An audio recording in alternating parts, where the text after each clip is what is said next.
Hello, everyone. This is Dr. Rawson Buff Carlin with another program of Greater Than Higher Power. And I'm glad that you joined me today. I want to talk about kind of like finding your circle. Like, in other words, where do you fit in? I think it's very important because some people just don't feel like they fit in. There's some people who are part of different cliques and whatever when they're growing up in high school or something, and some are the jocks that play sports and things like that. And then there are others who are really academic and study hard. And there's that group, and there's the fun one. There's the party ones, who get into whatever alcohol and drugs. And there's just different groups. And even in life, it's like that way. Some people, hang out with people who are like entrepreneurs and people who are very helpful and friendly and nice, and others hang out with a crowd, a group of people that maybe aren't so nice. So I want to talk about finding your circle. Where do you fit in? Everybody wants to be a part of something. You know, I heard somebody say, kind of speaking like Italian, says, everybody needs a somebody. And we're not islands. We're not meant to be by ourselves all the time. And it's good to have others who that we can share life with. Especially, growing up, my mother said, "Birds of a feather flock together," and to be around people who are similar. And in the Christian world, it talks about being with people who are of like precious faith, and that's a good thing to do. But just where do you fit in? Or some people have a difficult time. They try different things, like where do they fit in? And I think it's important to find where do you fit in? Where do you feel comfortable? What group of people? Where people accept you, you accept them, and life just flows better that way. So it's basically like in a social context. The meaning of kind of being socially fit is the social well-being of a person. This is the desired state of general participation in a society or a community. All right. Social fitness requires taking stock of our relationships and being honest with ourselves about where we're devoting our time and whether we are attending to the connections that help us thrive. That's very important to do. Social fitness and your health. Social fitness is a key component of achieving or working towards human performance optimization, to reach our potential. The level of social fitness can impact many other areas of your well being, including your physical and mental health, and even your ability to compete with your job tasks or situations. Strong bonds and healthy relationships improve your mental fitness. People who feel connected to others and invested in the relationships are often able to cope with stress better than others when they have others that they feel connected with, and they feel significant around, feel important. Social connections can also help buffer the effects of depression or anxiety and even thoughts of suicide. Meanwhile, people without close relationships or those who have high conflict or unhealthy relationships might actually experience those relationships as stressors themselves. It's good to be at peace.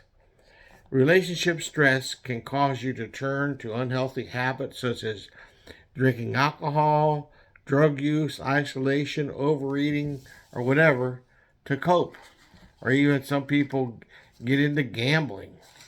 And I used to have an alcohol and drug problem. I never really had a gambling problem, but uh, I ended up getting in a lot of trouble, and it caused me different problems. But why is there such a strong connection between health and relationships? It sounds simple, but others influence what you do and how you feel. Other people do affect us. Behavior, when you have people in your life who you care about and who care about you, it's often easier to make choices that keep you healthy. It might be because you feel a responsibility to stay healthy for others, like your children, or because they encourage you to make good choices. For example, a spouse reminding you to take your medication. And sometimes it's the simple social pressures and keeping up with social norms that keep you on track. For instance, not wanting to be the only teammate to fail some test, or not contributing to the rest of the team.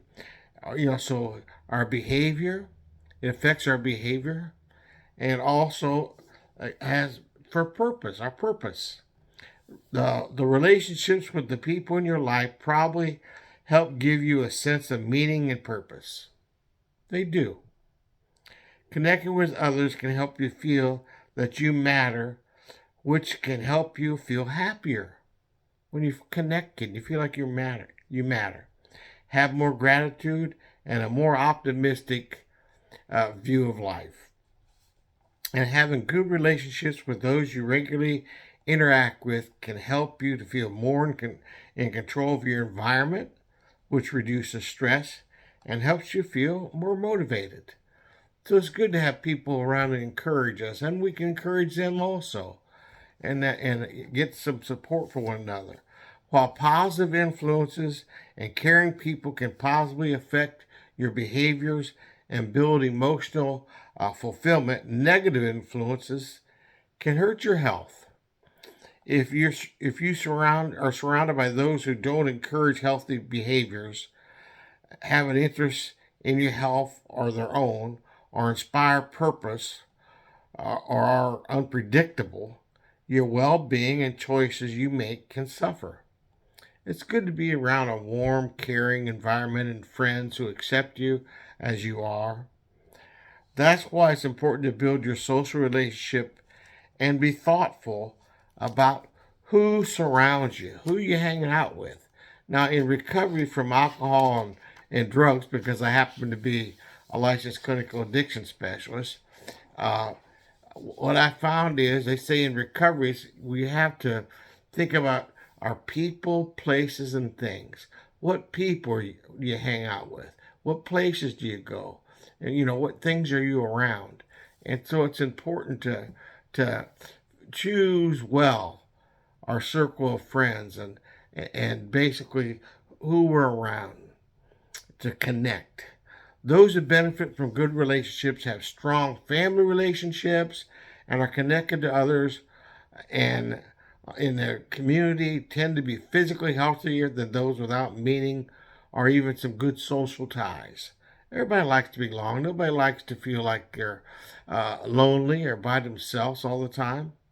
They're likely to have better cardiovascular health, with our hearts and our breathing, lower blood pressure, and less inflammation as well. They also tend to recover from illness and injury more quickly and live longer when we're connected. I hope that you have a great friend or group of friends or people that help you thrive and to grow.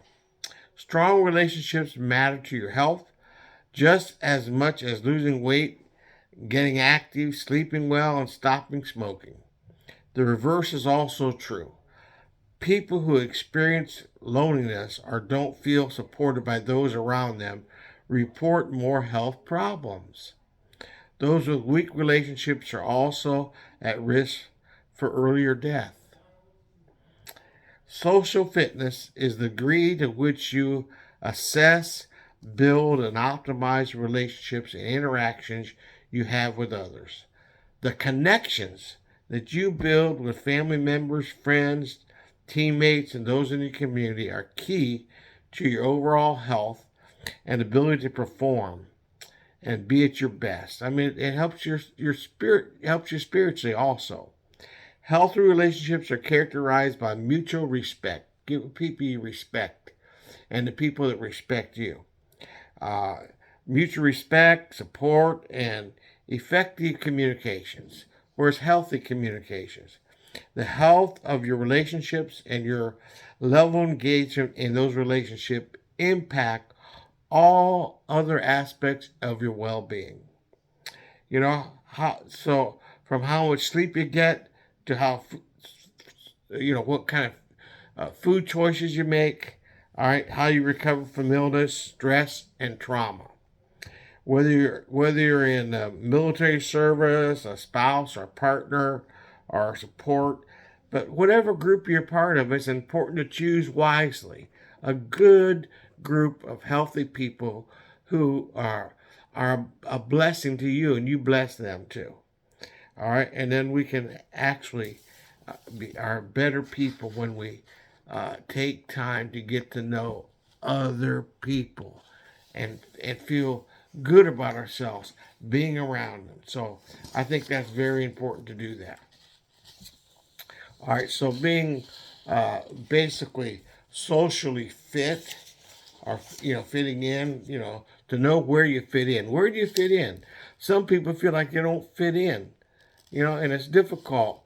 We've heard different children, if they move, their family moves, especially those who move more often. It's sometimes you can build some friendships or relationships and some connections you're comfortable with, and then you get uprooted, and it's hard adjusting to a new environment, a new school, and things like that.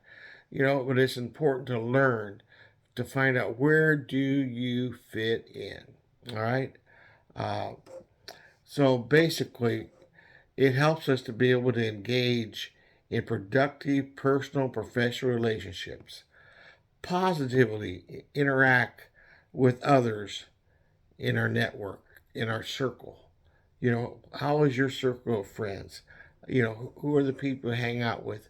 Are they people who are trying to better themselves and better you and help each other out? And I hope that that's what you uh, find, that you discover some people that you fit in with, but not ones, for whatever reason, I grew up and got hooked up with a bunch of street people, or not, basically when I left home when I was 15 and I hung out with older guys that had been in prison, I just got in a bunch of trouble.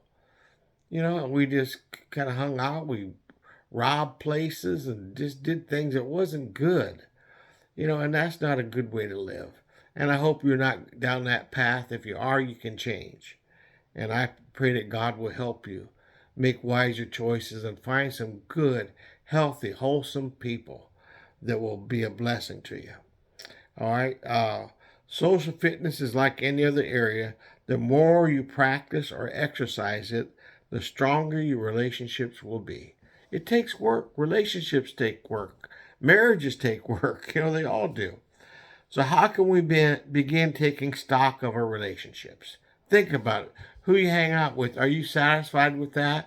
Or would you rather be with a different group of people? All right. Here's some simple and effective strategies. Nurture positivity. To be as positive as you can. Not a bunch of people who are naysayers and think you can't do this, you can't do that, and it's like, you can't drink, smoke, push, dope, jump rope, to do the hoochie goo. But it's like there's some people who are just uh, not much of an encouragement, and you just don't really fit in. But try to be positive, not people just say, "Oh, things just aren't going to work out." I know a lot of people suffered through all this COVID stuff, and were isolated, and some people got depressed and anxious, and some people turned to alcohol or drugs in the midst of it because it was a rough time for them. But I'm here to tell you, God has some people for you, some place where you will fit in, and sometimes it's kind of developing what they call a homogeneous group. In other words, uh, people who are like you. Like, I don't know, I had a brother who was like a chess master, and he used to hang around people who played chess. You know, I have a brother. I was just in Ohio.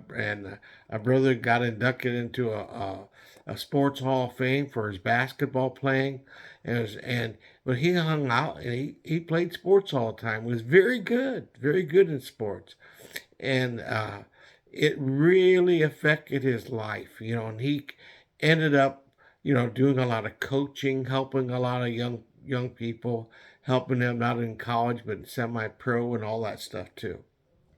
So, and also even in a Christian high school. So invest time and energy in building and sustaining relationships that matter the most to you. What matters the most to you. There are times, that I realize some people don't connect with people. I actually was a pallbearer at a funeral for a young girl. I don't know what she was, like maybe 11 years old, who died, got hit by a car. And I knew her mother, and I knew her sister, well, and the sister was probably like 18 or something, and I knew them, but uh, what happened is after the 11-year-old died, her older sister, who I knew well, felt bad that she would try to get away from her sister. I wouldn't include her sister in some of the things she was doing. Like she's too young, and that's not a good way to live. And she regretted that. So I want to encourage you, spend time with your family, do things with them, and be a blessing to them. If you have a younger brother or sister, help them to feel important, and it help you feel important too.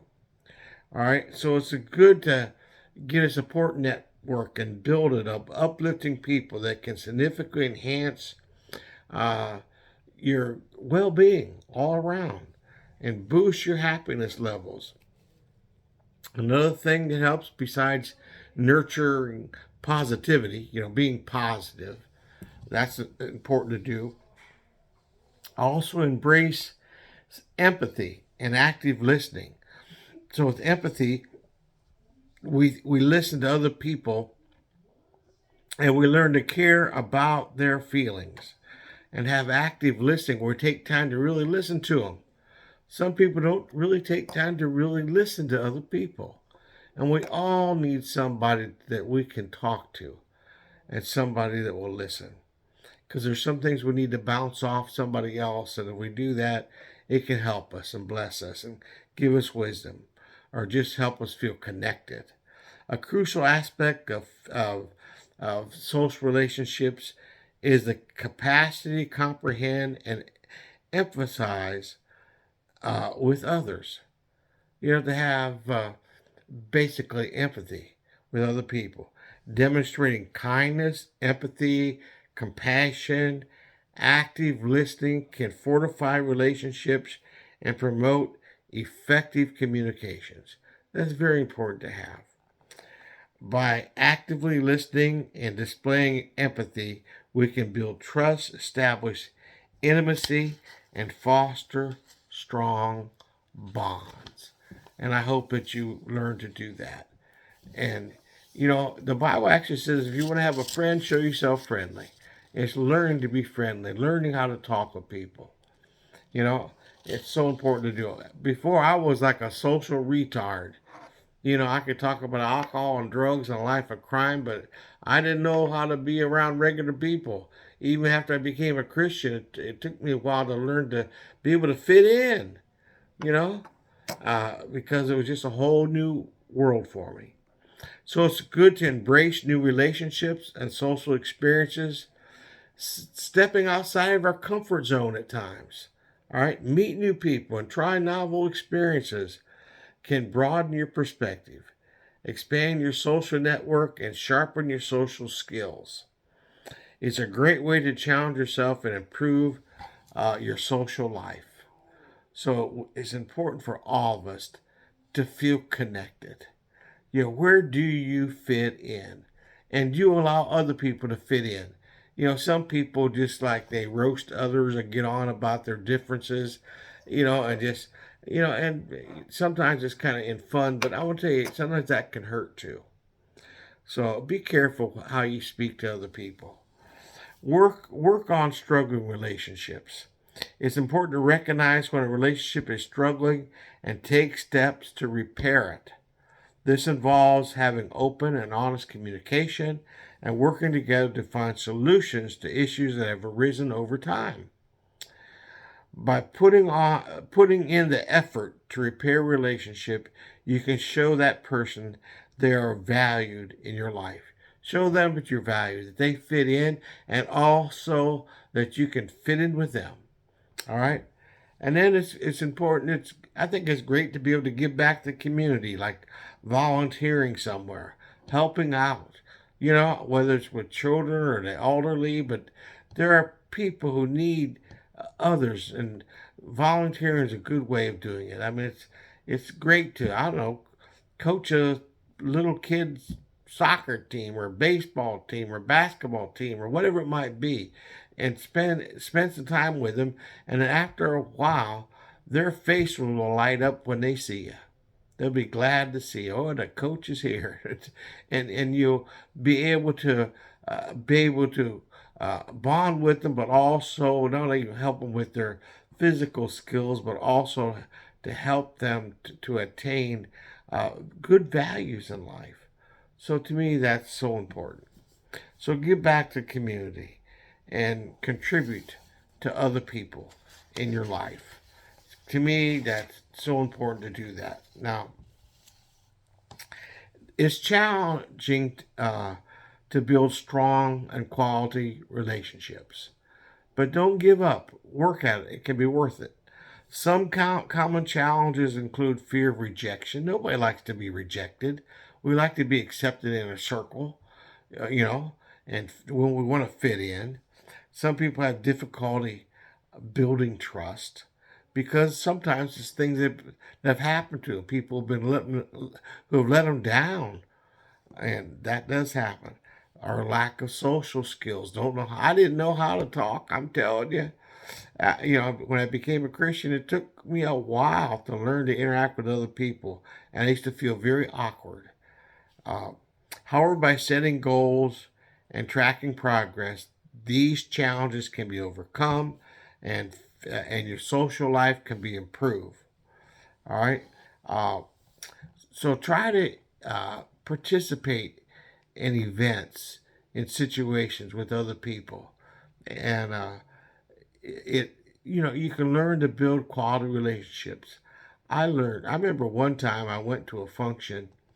uh, I was I I was on vacation, but I went back to a hometown where I grew up in Findlay, Ohio. And while I was there, uh, anyways, the church announced there was a banquet.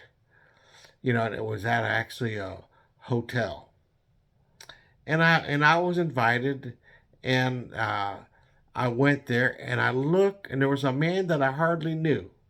His wife, who had passed away, was one of my school teachers, a Spanish teacher, and she was very kind to me. But he saw me uh, enter this room where the banquet was hadn't started yet, and he looked over. Now my nickname is Buff, and that's what most people call me. And he looked and saw me, and he got up and came over, and shook my hand, and said, "Hi, Buff. It's good to see you. What's happening with you?" Things like that. And you know what? I made a mental note. I'm going to do that to people. I'm going to help people feel welcome. And so I just added that to my social repertoire, But it's good to do that, all right. But we can learn to get along with other people and learn to make them feel welcome. So observe, and then also from it learn from those experiences. Now I'm going to share some scriptures with you.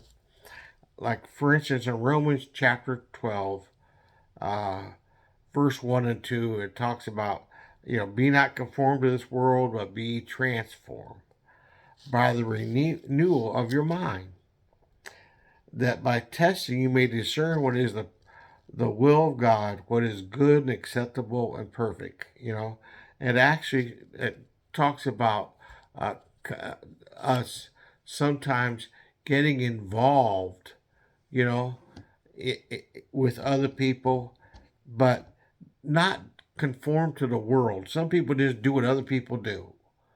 Other people do something, so they just feel, oh, okay, they're doing it, so I'll do it. Well, is it something good to do? And especially if it's part of the world system and where people are involved I don't like all this kind of stuff where people are quick to criticize other people in this woke atmosphere it seems like we're going through in our society today in America. But it's very important Uh, not to be conformed with what the world, everything that they do, especially if it's not a good thing to do, if it's not healthy. All right, so we're supposed to show what is the good and perfect and acceptable will of God. So to me, that's very important. Now, in 2 Corinthians chapter 6, verse 17, it says this. It says, therefore go out from their midst. These are people who uh, aren't the best kind of people to be around. Therefore go out from their midst and be separate from them, says the Lord, and touch no unclean thing.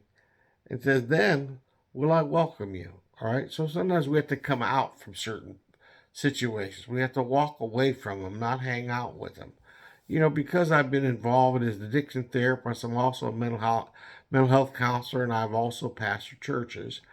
But because I've seen it, I know there are people who have gone to like parties, and they're there partying, and people are trying different drugs, and I used to go to rave parties and things, and then what happened? Some of them would overdose. There was why some of them overdose and die just because they wanted to be cool and wanted to try something. Well, be careful what you try and what you do with yourself. Um, Now, another thing is 1 Corinthians chapter 12, verse 18. But now, as things really are, God has placed and arranged the parts in his body, each one of them, just as he wills, and saw fit with the best balance of function. We all have different gifts and talents and anointings. It's good to find out what they are. So everybody needs somebody at some point. Ecclesiastes chapter 4 talks about two are better than one. If one falls down, the other can pick the other up. That's good to do and encourage one another. And then it's good. 1 Peter chapter 4 talks about how love, when we love one another, we have other people loving us, life is a whole lot better that way. And I like what it says in Proverbs chapter 27, verse 17. It says, as iron sharpens iron, so one person sharpens the other. I hope you get around some people who will sharpen you, sharpen you up and help you, function better in life. Hebrews chapter 10, verse 24 and 25 says, let us consider how we may spur one another on towards love and good deeds, not giving up meeting together, as some are in the habit of doing, but encouraging one another. It's important to encourage one another. Psalms 133 verse 1 says, behold how good and how pleasant it is for brethren to dwell together in unity. Wow, my time's almost up. Ephesians chapter 4 talks about we have different gifts and how important they are. And also in Acts chapter 2, the people got together and prayed daily in the temple and went to other people's houses. I hope you fit in somewhere. Ask God to show you where it is. Heavenly Father, I pray for each one listening to my voice now that you help them find a place to fit in and know that they're loved. In Jesus' name, amen.